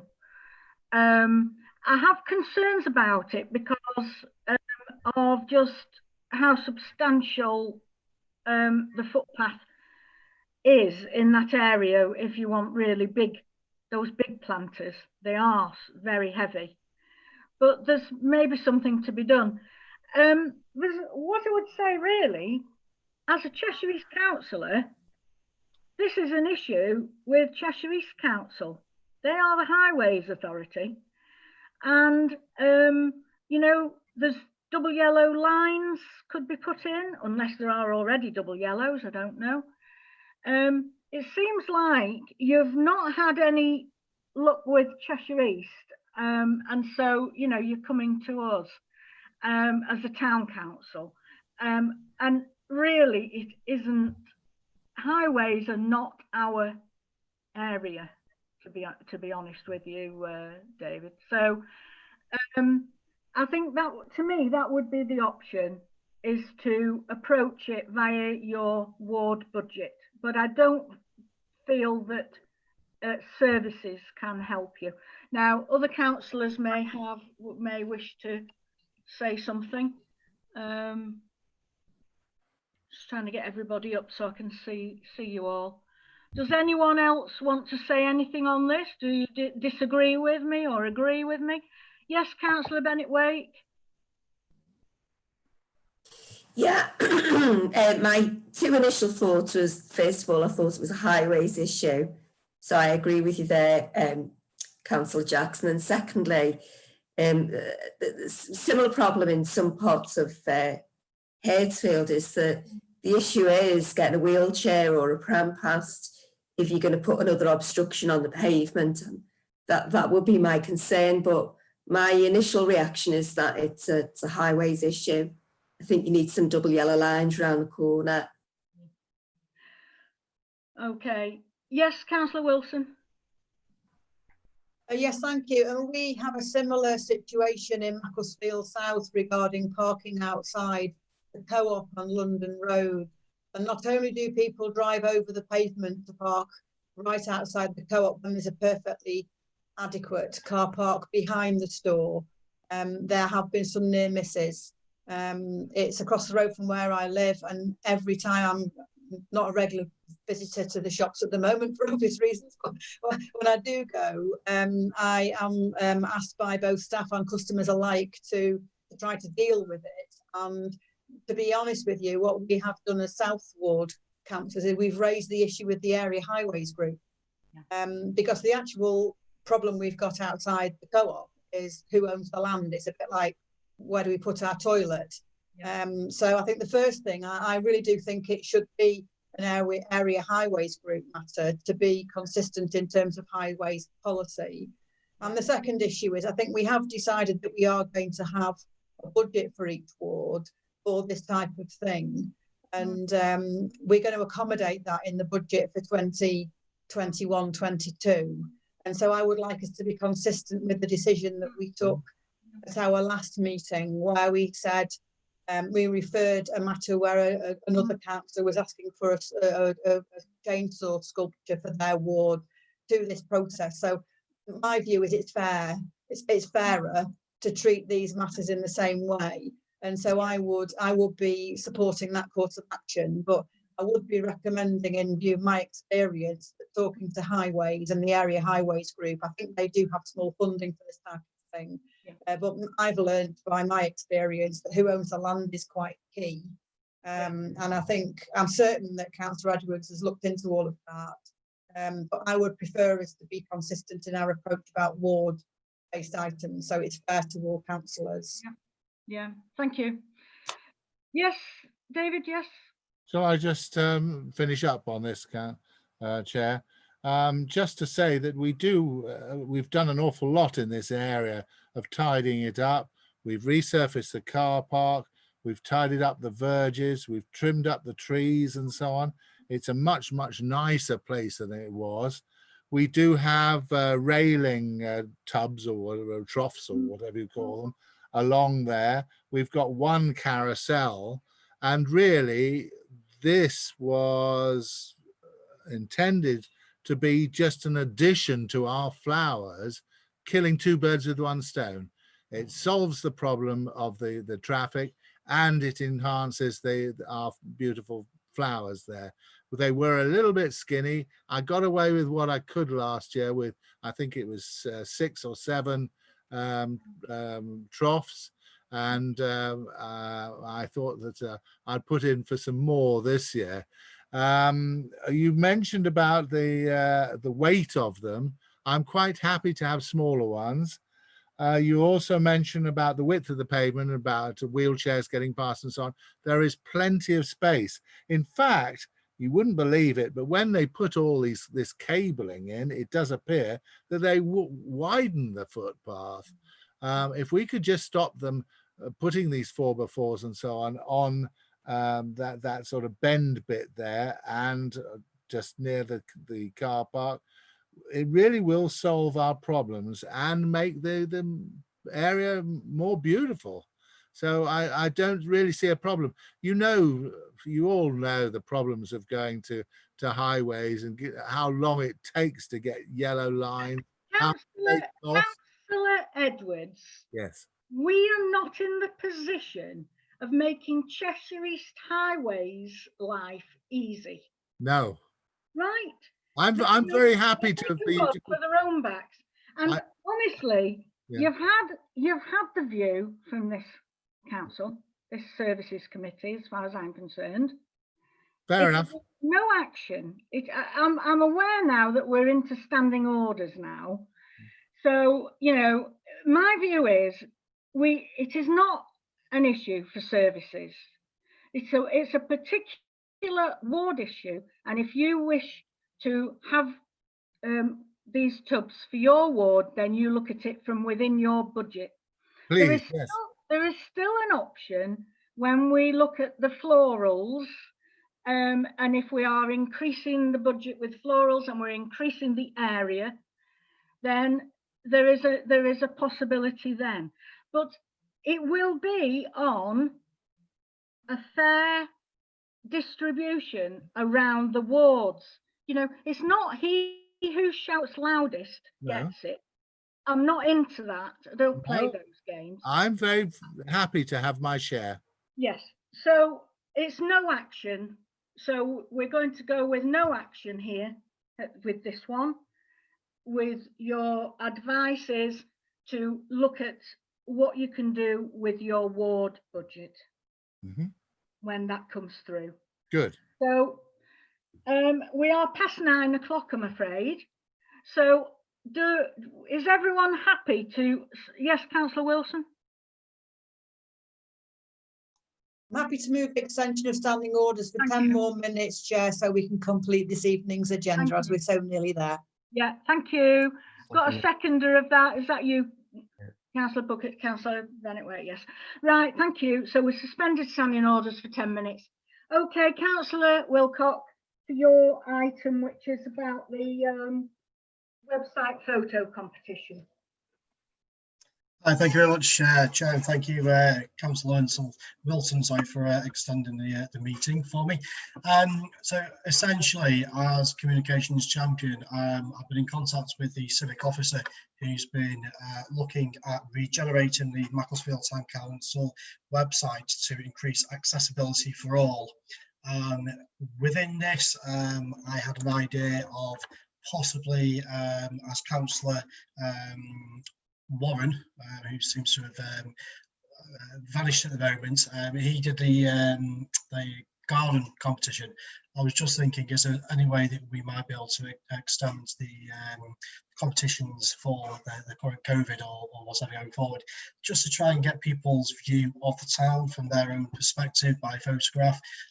Any winning photograph, obviously GDPR restrictions and getting potentially not having people in the photograph, because obviously you need consent, etc. But just to give their take, whether it be a sunset, sunrise, somebody's particular favourite part of the town. So it's just to see what the services committee feels that we could do with the town council website in relation to that.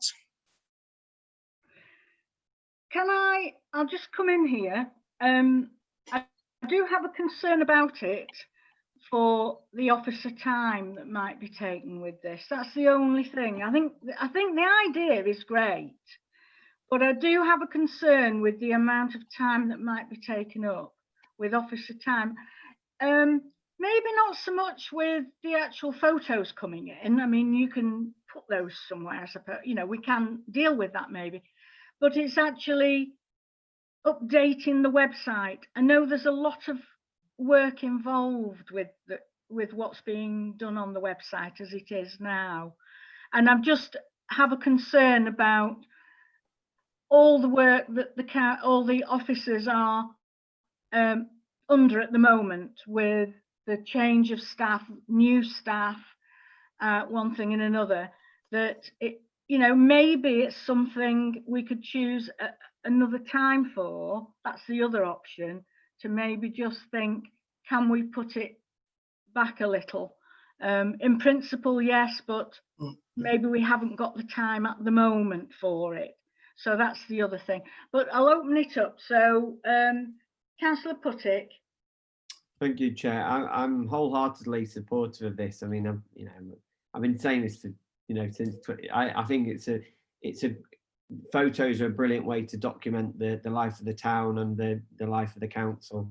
And I think that it's great we've got the backdrop of the brick project on our website, but we're doing so many great initiatives. I really, with the greatest respect, Chair, I think we disagree on this idea of officer time. I happen to think it's kind of fundamental to the running of the communications of the town council, similar to the point with notice boards and calendars. But I think we can certainly look at how we automate it. I think Chris's proposal of GDPR compliant pictures of the town is a sensible one.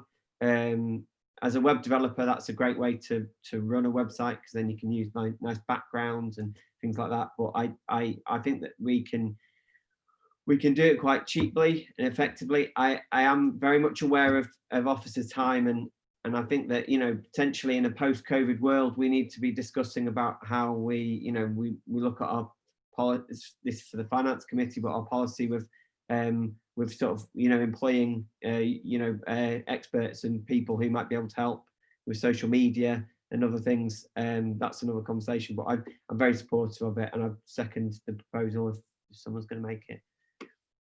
Yes, Councillor Bennett-Wake.